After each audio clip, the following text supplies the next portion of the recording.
We're on the morning run. I've been dragged out of bed after a late finish yesterday in London. Steve-O and Lids. The birds are out on the water and it is a beautiful morning. Very happy to be out this morning.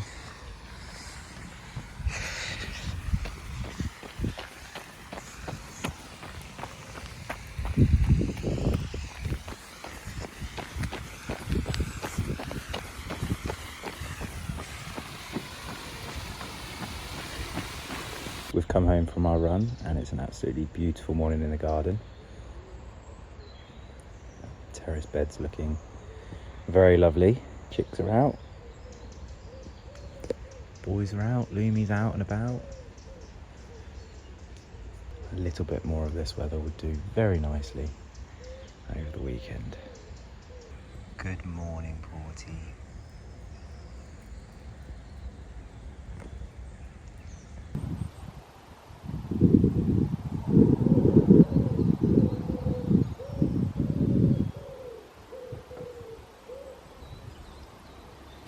Now, one of the things that I learned very quickly in my relationship with Lydia was acts of service. One of Lydia's love languages. And I know that one of the things that she takes a lot of enjoyment from is coming out and sitting in the garden, having a morning coffee. So to do so in comfort, whenever the sun's out, the cushions come out so she can enjoy sitting down in the area of the terrace.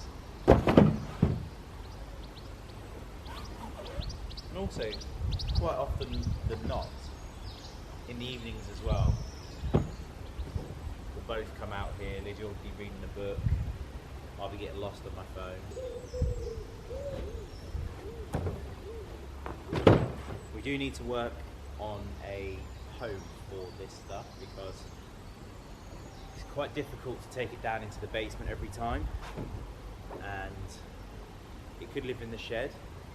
I need to get a little bit more organised in there if we're going to do that, which is something actually we still need to discuss because I started the process of creating a concept around how the inside of the shed was going to work, and then I just got busy and it hasn't been organised, so we do need to get back onto that task and work on getting that all installed.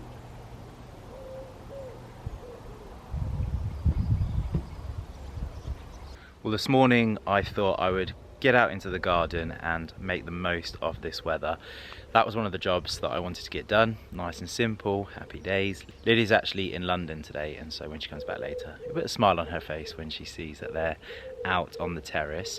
I also want to have a look at the lavender that just runs along the front, because I think looking at them at the moment, it's possibly time to give them a bit of a prune back. You can get a second burst, so we may be able to maximise on that opportunity. I was looking at doing it probably like 2 or 3 weeks ago, and they just still had so much life left in them. I felt like it would be a shame to chop them back, and so I think I might be able to have a little go at some of them and just sort of take them down a bit. But before I do that, I will double check with Liz, because she may say just leave them, because they look quite nice, but when you go up close you can see that they have started to die back a little bit. And so from my understanding, it's a good opportunity to trim them back, and you may get a second flourish later on in the summer. But we'll address that in a moment. But I do just want to get out in the garden and do a couple of little things and start the day off spending it outside. Let's quickly head inside, because before we do head out and get busy with that, we're back again with this month's Sky Cinema Club film, and I'm really happy to be able to share this film with you because I thoroughly enjoyed it. And the film this month is called A Man Called Otto. When I was looking through the listings of this month's film selection and I saw that Tom Hanks starred in one of the films, it was a must watch for me, and let me tell you, this film did not disappoint. The film itself follows a man called Otto, gives it away a little bit in the title, and he's kind of lost the love of life, I guess. After the sad passing of his wife, he's just fell out of love of living, and there's no joy left for him. And so he's just existing and not really living anymore. Much of the film is documented in Otto's neighbourhood, And not far into it, a new young couple move in almost opposite him, and he meets his match with a quick-witted Marisol who challenges him indirectly, I would say, to view life differently. And when it seems that there is no hope for Otto, an unlikely friendship helps turn his life around. To summarise the film, I would say that it's a heartwarming film about love, loss and life, and it just proves that family can sometimes be found in the most unlikely of places. And so I do hope that you get a moment to sit down and enjoy A Man Called Otto. As you probably will know, Tom Hanks has got a fantastic catalogue or record of brilliant films under his belt, and so if you're a Tom Hanks fan, then this is one for you for sure. Now, as always, I'll leave a link in the description box for the trailer of this film, so if you want to go and check that out, please go and have a look in there. Now, some of you may have noticed that recently I've been sharing Sky film collections on this channel, and at the end of this month, I believe it's the 25th to the 28th, there is a bank holiday film collection that you should definitely check out. And in that collection, there is actually Forrest Gump, which of course features, or stars should I say, Tom Hanks. Now, other Sky films that are available on Sky Cinema this month are Maggie and Dungeons and Dragons Honor Among Thieves. So on the off chance that you have already watched A Man Called Otto, there is plenty more on Sky for you to enjoy. If you have watched it, I'd also love to know what you thought of the film.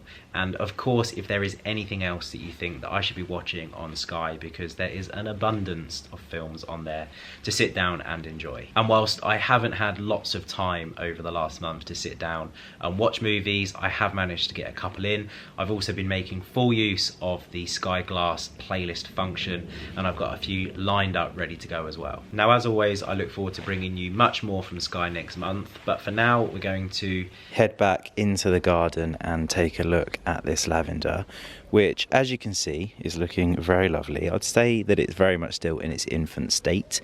Over the years, this will become even fuller and it will just completely frame, I'd say, the front of the terrace. The bees are still enjoying it, which is possibly a reason not to trim this back today. I hadn't thought about that, to be honest with you. They're still very much working hard at extracting from the last remaining pieces of the lavender.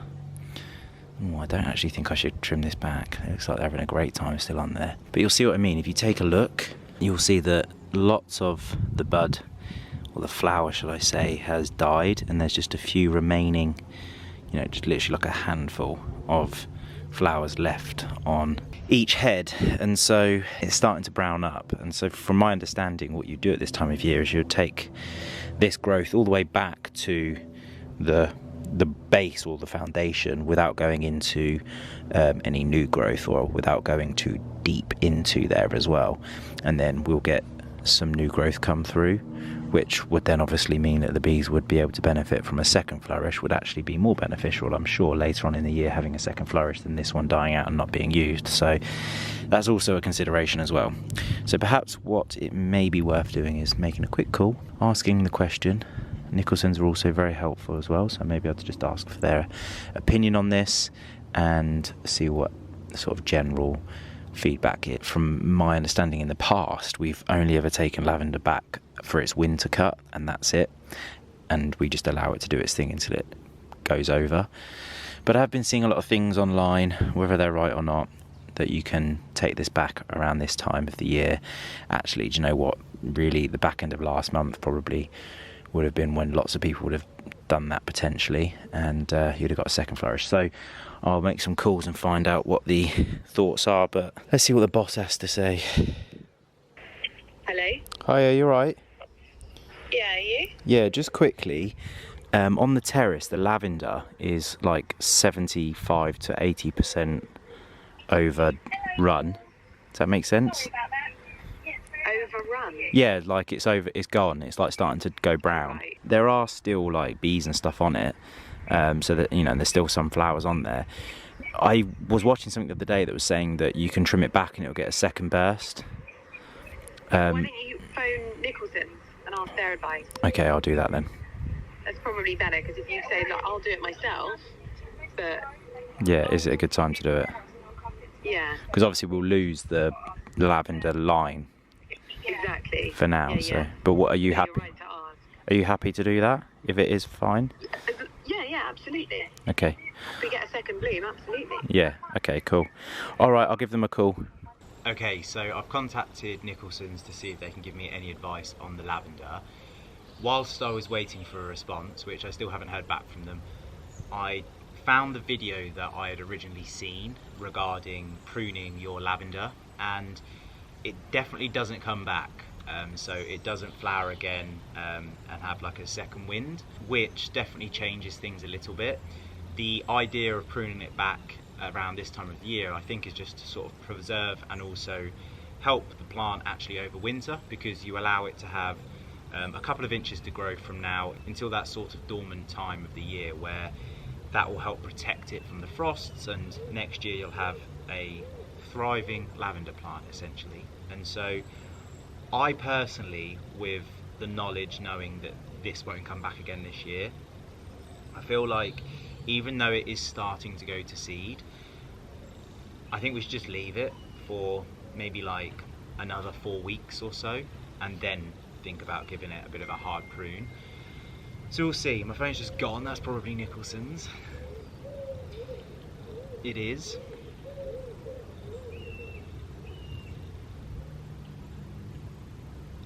Yeah, ultimately, it is a good time of year to prune your lavender back. Nicholson's have already started to do that with some of their clients, and so I think I'm going to leave it, because I feel like this was quite late to start in comparison to other people's online, and so I think we've still got a few weeks left in this.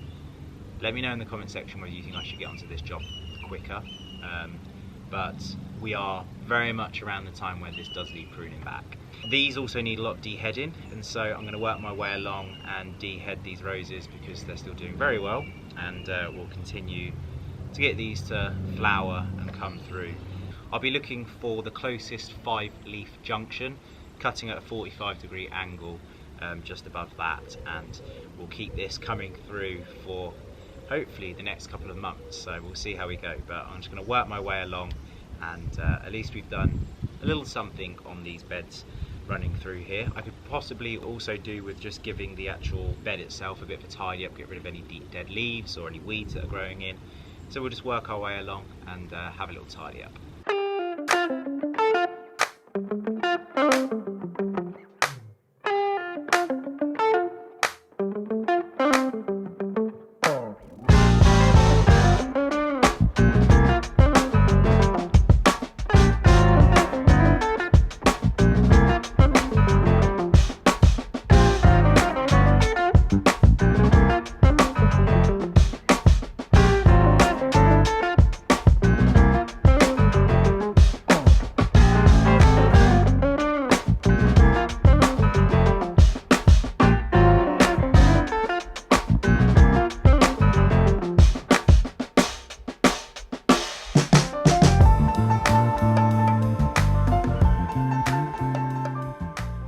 Well, that's one bed tidied up. So I've just shaped up the balls a little bit, deheaded the rose bushes, and not done too much with the lavender.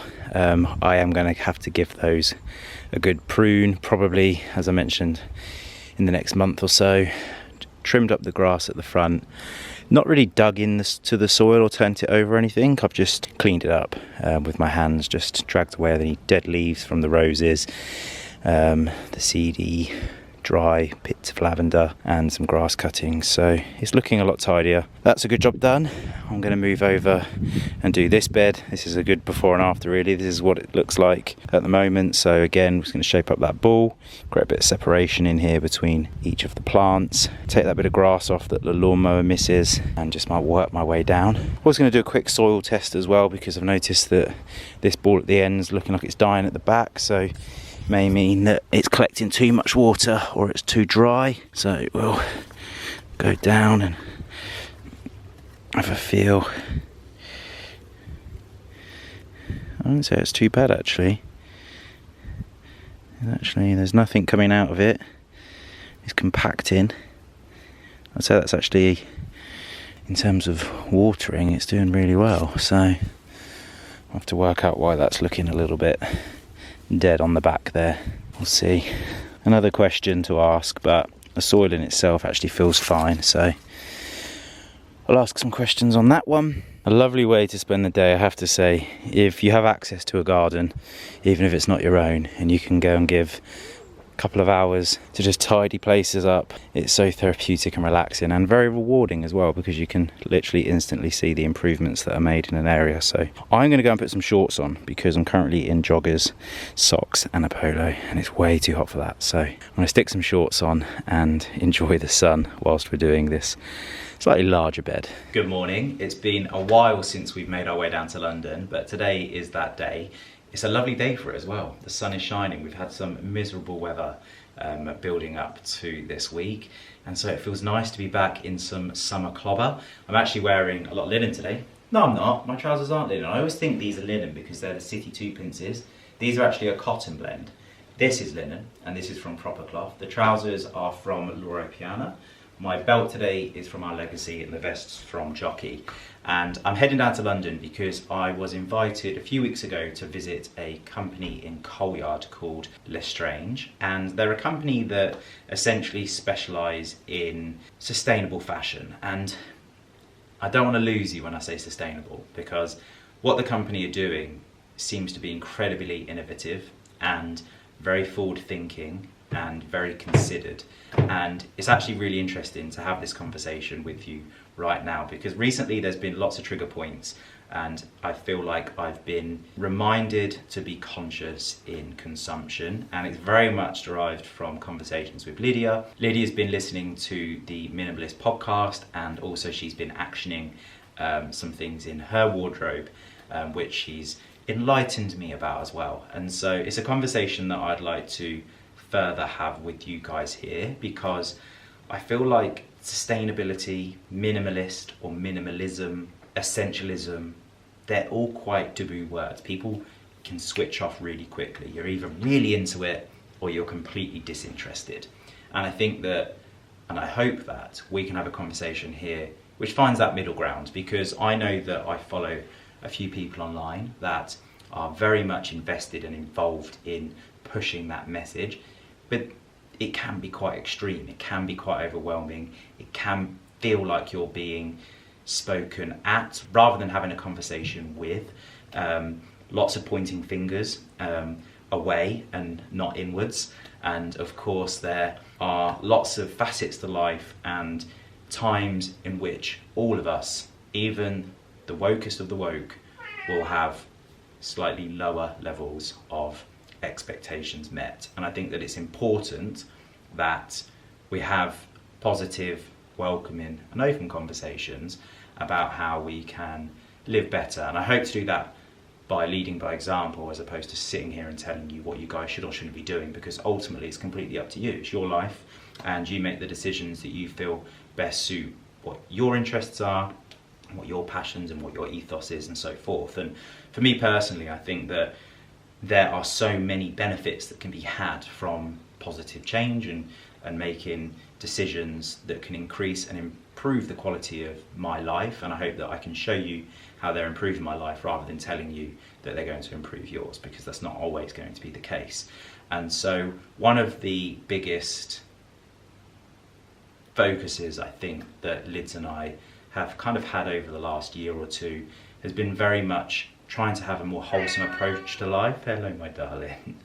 And hopefully you guys can see that in what we're doing with the garden, and in, you know, we're just doing on a very small scale, growing our own vegetables, and they're not all of the vegetables that we eat in the house. Of course, we're buying vegetables from the supermarket as well, but we are able to enjoy the process and obviously the food as well from the vegetable garden. We have the bees, we now have the chickens, and they're very rewarding things to do. They're very therapeutic. And they're also great for ensuring that we're being conscious and making good decisions for the greater good. And so small changes such as drinking from flasks and trying to reduce anything that obviously consumes plastics and stuff, that's all things that we've been considerate of for quite some time. And one of the things that I think very subconsciously Lids and I have done is put a lot more emphasis and focus on craftsmanship, British made, good quality clothing.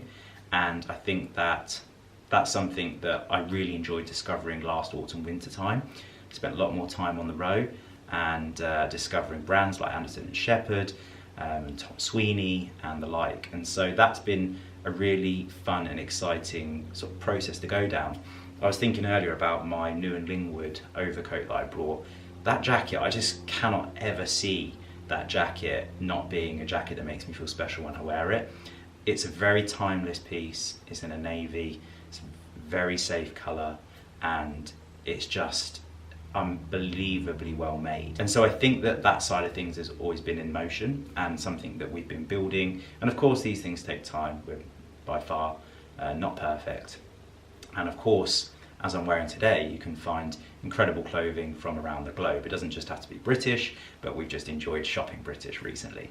I think what I'm kind of slowly going to be getting to here quickly is minimalism is a word that I find can easily switch me off, the same as sustainability can, because I've spent some time researching, listening, and I'm a bit like, yeah, here we go again. And actually I think that recently what I've taken from the conversations that I've been receiving is actually being considerate and conscious of those decisions is actually the most important thing, and not boxing those words into anything. So I think of minimalism as an aesthetic as well as a lifestyle, when actually minimalism doesn't need to be an aesthetic at all. It just needs to be conscious decision making.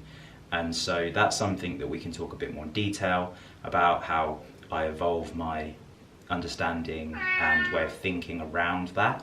But it's something that's just been consuming my brain for the kind of last 48 hours. So I thought I would share it with you because it's an interesting conversation. And I'd be interested to hear how you guys feel about the conversations around this topic, and whether you find it quite refreshing to hear a slightly lighter approach to it, or whether you feel like it really does need to be drilled in quite hard and heavy. There is so much to talk on this subject, and I do need to get myself down to London today because I have some meetings that I cannot be late for, and of course this store fitting. So I'm going to get myself in the car. There are lots of dogs in the house today. We met Fee's puppy yesterday. We have Carrie's new puppy here today, so you probably hear them because the door's just gone. But I'm going to make my way down to London, and we're going to jump on the train, and I'll catch up with you when we're there.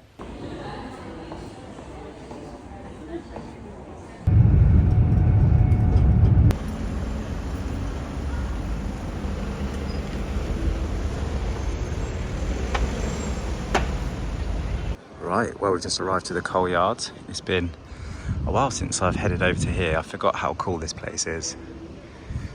A lovely little bar area. It looks like a restaurant, which is situated on the upper tier.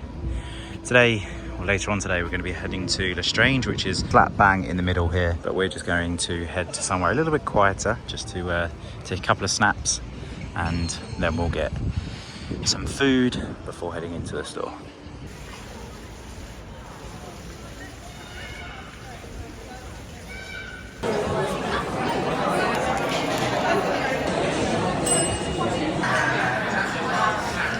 When life gives you lemons. Dribble, we've got a dribbler. Okay, so I've gone for the lamb pappardelle, which I believe's got some chilli in it as well. What's that? And of course enjoying a lemonade. When doing Italian, I guess it's the only way to go.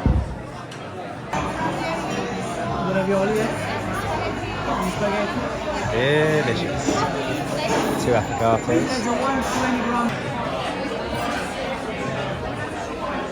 Okay, we just finished off having a bite to eat, which was very enjoyable. Hit the spot, and we're just making our way down now to Lestrange, which, as I mentioned earlier, is in the centre of the coal yard. So we're going to take a look around and see what they have to offer.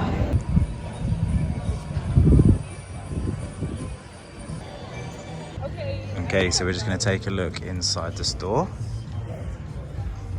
A nice little setup here. Look at all this foliage.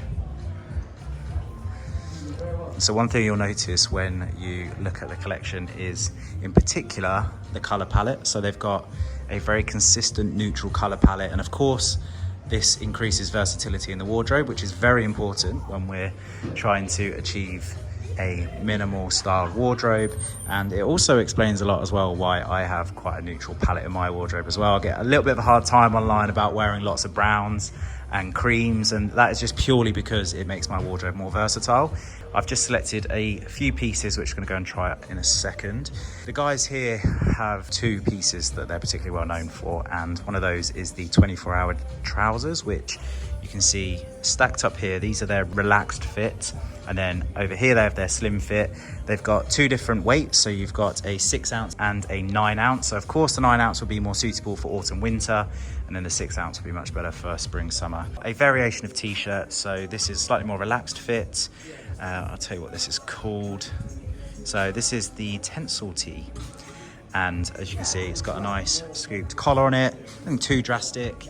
And then if we spin around here, this is their classic tee, which is going by the name of the Classic Tee. So again, it will just be a slightly different silhouette, it'll just fall a little bit differently on the body. And then if we move over to the spring summer stuff, you'll see that we've got some shorts and a nice selection of linen goods going on. So again, we've got navy, green and cream, and then we've got some white. I like the camp color white linen shirt here they've got. It's really nice. One of those pieces that you'll just keep on wearing and wearing and wearing during the summer months. They look great with a pair of swim shorts, but also you can style them out with a pair of trousers if you're going out for dinner. And of course we've got the suits to go with as well, so you can go for the linen suits, which I always think are fantastic in the summer months, very chic. And so before we lose our time here today, I'm going to go into the changing rooms and try on my selects. I've just tried on these linen shorts. These are in a size small. They've come up a little bit small for my legs, but they've got this really nice elasticated waist, so they are very comfortable. I'm going to see if they have these in a medium and how they fit, because if they're right in a medium, I'm 100% going to take these. But I think that just due to the size around my quads, I think they're a little bit too tight, so if they don't fit in a medium, then unfortunately these ones will be staying in the store. Okay, so we've just popped on the navy suit, and comfort, it's incredibly comfortable, the jacket. Slightly too long on the sleeves, but that is absolutely normal for me because I'm often a bit long on the sleeves because I'm actually a 38 short, and so this will be a 38 regular, and so I always have to take a little bit off my sleeve length, so that's not a problem at all. It's pretty good on the shoulders. It would have been nice if it had an extra centimetre, but the trousers are a little bit too tight. This is something that's very common for me. I often struggle with the width of trousers. They do have a relaxed fit here, as I mentioned, and so perhaps they'll be worth trying on, but this particular pair are just a little bit too tight. There won't be enough give in these to let out around the leg, and so I won't be able to make a suit out of this, unfortunately, today. Well, it's probably quite hard for you to see, but this is a really dark green, and it's got a nice soft camp collar on it, and it's a nice relaxed fit. So I quite like this. Very nice shirt indeed. Fabric super soft as well. Okay, made from wood chip. This is the Tencel t-shirt, which has got a slightly higher neckline, very soft fabric, so it sticks a little bit more to the body, which if this is the sort of tee you're going for, I feel like these sort of t-shirts look quite smart under blazers and more formal wear because of the softer, slightly more elegant finish to the tee. And then if you were going for something which was a little bit more relaxed, a bit more classic, hence the name classic, then I'd probably opt for a tee like this, which has got a slightly thicker fabric to it, which I'll actually try this on so you can see the fit. So this is the Tencel fit, and then this is the classic fit tee. So I'd probably say that I prefer the silhouette on this. It's got a slightly larger neckline to it. I feel like the arms sitting slightly nicer, and because it is a slightly thicker fabric, it feels like it's slightly more linear in how it sits on the physique. So I like the classic tee. I think it's the sort of silhouette that I'm looking for from a classic t-shirt. I do like this actually, it's really lovely. Okay, so just for reference, this is the classic tee, but just sized down, so you can see it's slightly more fitted around the arms, and it just sits slightly nicer on the chest in terms of a slim fit. But I think I prefer the medium, slightly more relaxed fit, and gives a little bit more comfort during the hotter months, or does for me anyway, as it moves around, allows the air circulation. So although this would definitely work and would probably look nicer under a suit jacket, I think I'm gonna go for the medium that you can see up there. Okay, well, we're just on the row, ready for our next meeting. Look at that window. Huntsman, a boy can keep on dreaming. But we are currently on our way to grab a coffee at Satoria, which should be just down here on the right. Richard Anderson, Hackett, Henry Pole, Norton. We're all down here, guys. Okay, so we just arrived to Satoria. I'm gonna head inside and have a quick meeting before heading back home to see the fam. Okay, so we just finished off our meeting and that was very lovely. It was great to catch up with James and just hear more about his company and the way in which he foresees that developing and going. I think he's got great ethos and a great mindset around the purpose for his company, so that was really great. And then as I was heading to the station, I bumped into the team at Tom Sweeney, so I ended up going for a quick drink with those guys and having a good catch up, and so I'm now heading to the station finally to catch the train home.